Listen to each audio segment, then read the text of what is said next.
এই মর্মান্তিক ঘটনায় রেল লাইনে ওঠার সঙ্গে সঙ্গে চট্টগ্রামগামী একটি বাসটি টেনে হিঁচড়ে নিয়ে যায় আধা কিলোমিটারের বেশি দূরে। ঘটনাস্থলে মারা যায় 9 জন, হাসপাতালে নেওয়া হলে আরও 3 জনের মৃত্যুবরণ হয়। আহত হয় 20 জনেরও বেশি। তাদের অধিকাংশই ঢাকা যাওয়ার উদ্দেশ্য মূলত এই ঘটনাটি ঘটে। লাইনের উপর উঠে যাই। আমি ট্রেন পাশ থেকে আসতে আমি ওই পাশে ছিলাম। তাকানোর সাথে সাথে 1 সেকেন্ডের ভিতরে বাসের সাথে সংঘর্ষ হয়। নতুন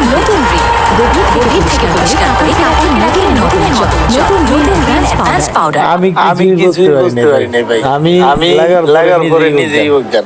রোববার দুপুরে ঘটনাস্থল পরিদর্শনে যান রেল প্রতিমন্ত্রী হাবিবুর রশিদ হাবিব এবং খাদ্যমন্ত্রী মোহাম্মদ আমিনুর রশিদ। রেল প্রতিমন্ত্রী বলেন, দুর্ঘটনা